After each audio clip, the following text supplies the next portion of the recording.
just like to welcome Dr. Tina Karaitiana.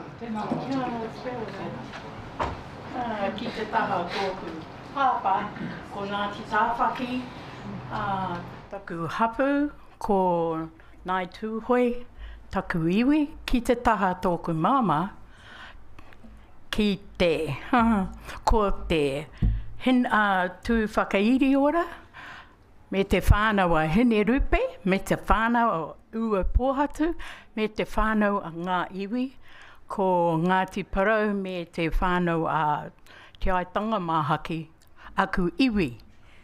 I think that's about me. How long have I got? I just want to put... Okay. Okie dokie. So I'm going to do this without any notes, because I think I should know it intimately. So basically when I was asked to present, they put me down just to do my PhD, which I graduated. However, I believe that my master's, my PhD, and what I've ended up doing is writing a book about the PhD, but I'll get there. So what am I talking about here? My three-prong approach for this presentation is master's, PhD, and my puka puka. So while you're looking at this photo, one of the other things I have under my hat, I actually work for Te Matatini. I have a contract with them, have done it for 12 years. This will be my 6th Matatini, but what I do is I get their money. I'm their sponsorship manager, and I've been doing that. So I was interested in what Emmy said this morning. Kapai. But so when I reflected back to my masters, because I did it with Te Wānanga o Aotearoa. Don't get me wrong, I've been to Waikato and I've been to Massey, but this is a happy place, honestly. The teaching, the kōrero, the whakaaro, the, everything, the aroha in this space is why our people thrive, So when I had a look at my masters, one of the learnings I took from it, because I don't do kapahaka. Might be surprising for people, I've never done kapahaka. But what I did was, I did a financial analysis comparison between kapahaka, symphony orchestra, and the ballet. The reason I did that is because I found out, and I don't have to tell you what the outcome was, because at the time I did it, which was down in 2015 now, I found out that Te Matatini got 1.8 million, ballet had 8, and symphony orchestra got 16 million. What people didn't understand when I did my analysis was, in my opinion, the symphony orchestra, don't get me wrong, I love the genres anyway, but they are like a little government department. Everybody got paid. So when I presented it in Canada on my master's, money versus mana, that's what I talked about. So that's just a little wee peep. But that's what rangaho's all about, being able to challenge, eh? I challenged a few things. And some of my darling colleagues in the room, they know what I'm like. So here's my Indigenous, this was my PhD. My PhD was challenging the norm of Indigenous businesswomen. I did 23, 18 he Māori in Aotearoa, and there they are, and 5 from the international. Marva Bernard is from Jamaica, Tina Brown is from the Cook Islands, Professor Tina Fraser, he Māori, from Ngāti Tāwhaki, but she's been in Canada for 42 years. She has a health business there, but she's also a professor at BC University. Patricia Howard is the manager of the health katoa for Indigenous people in Canada. And Susan McCormick, people challenge me on this because she's Scottish. But the reality for most of you in this room, I have whakapapa to Scotland and also to Ireland. And the other thing we forget is they were colonised like we were. That was the rationale for it. So as you can see, my Auntie Iritana, and you're wondering, what the heck? See, my research was about changing the narrative about the mahi our women do. Te kohanga reo movement was the biggest social business in the whole country. We must realise that. Without that, where would we be? Think about it. My auntie Iritana gave me the life story from Whetū. And all my other friends. Charlotte Gibson, when I look at her, and we know this lady, she is the chair of a marae, but also of a hapu. So in business context, who do we want to do business with from a Pākehā perspective? Brown economy. Who makes decisions there? Our men, but also our women. So that's why I included them. The other finding was, when you have a look at Ministry of Women's Affairs, because I challenged them, actually I'll move there because then I can talk about it. So those were the objectives. I'm not going to go into detail, you can read. You're all from Te Wānau o Aotearoa. You can read. But I did highlight those because those are the key things for me. But those were the objectives of doing my PhD. So here were the themes. And you know these themes. You would expect them to be in a PhD.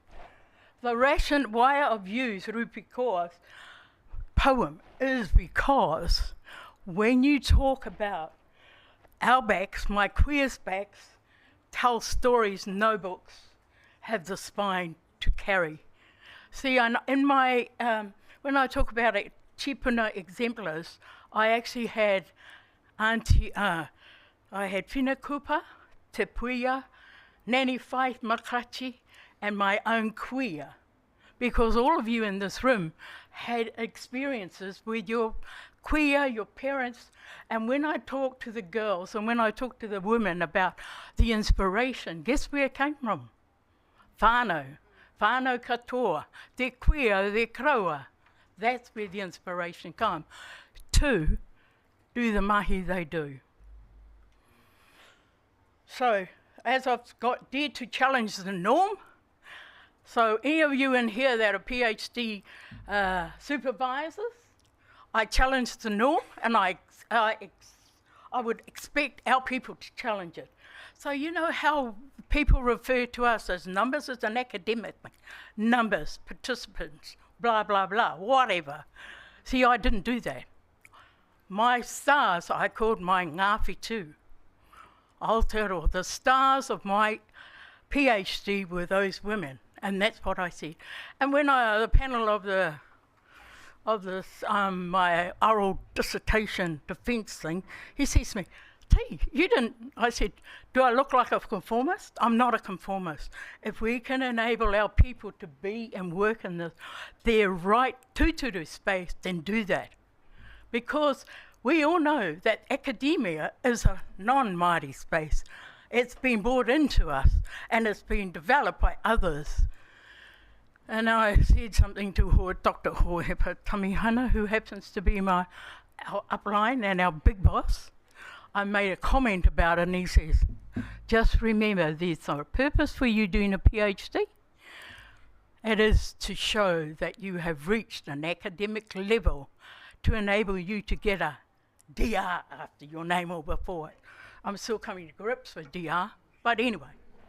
But that was a challenge for me.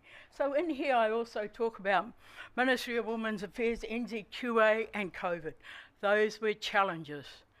The Ministry of Women's Affairs, back then when I was doing my research, I went onto their website to see if they had Māori kupu for disciplines, or for work, for our people, our women. They didn't. So I recommended they do, because there was nothing.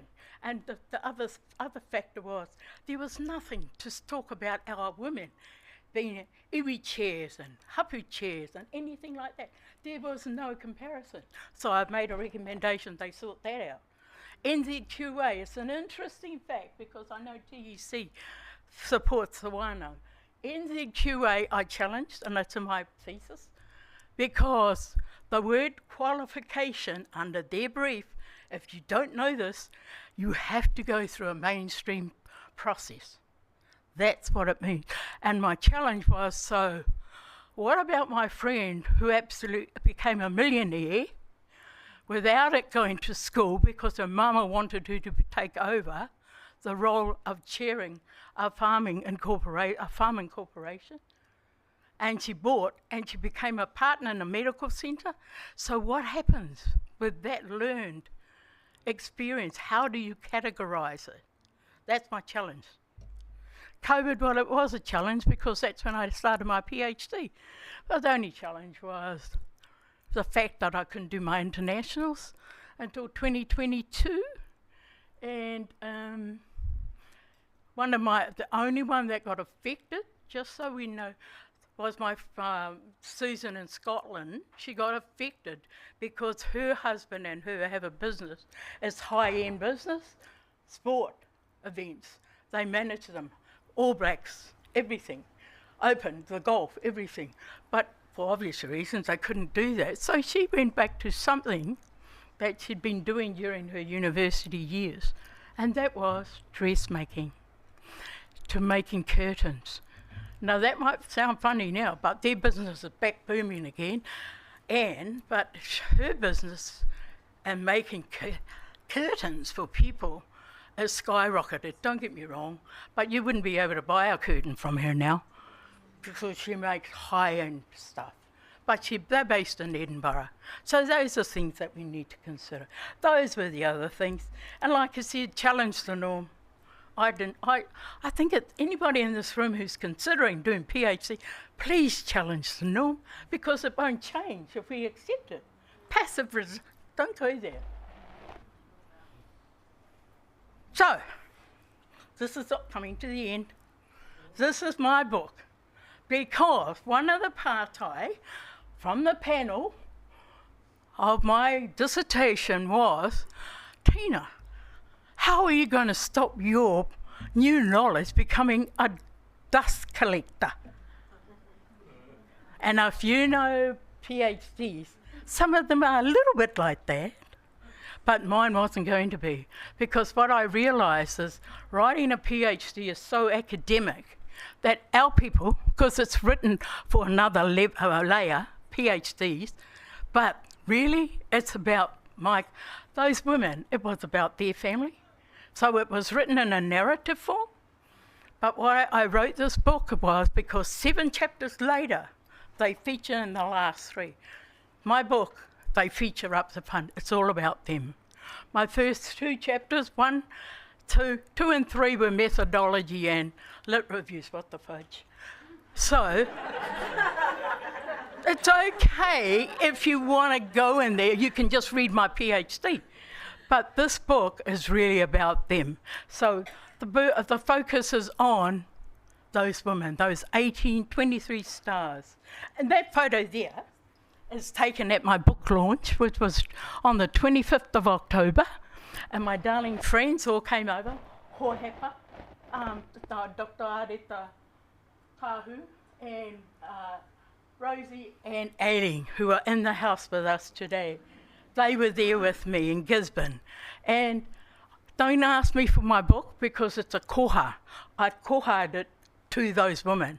I gave away my books to them, along with one of these.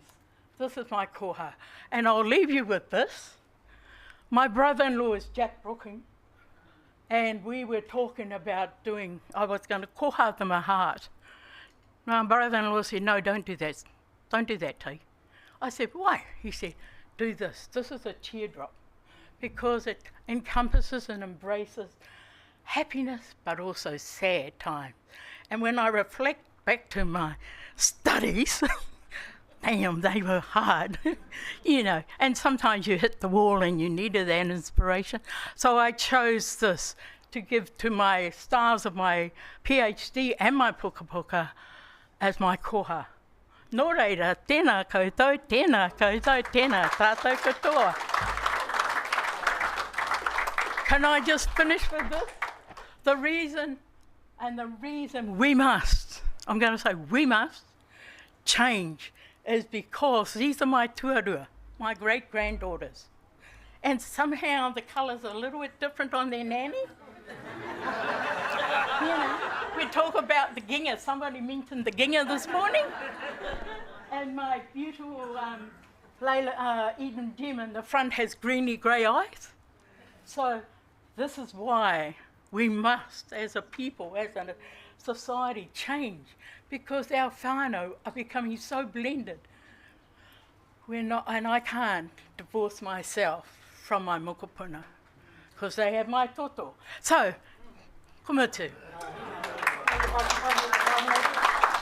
He nui o atu ki a koe te mare.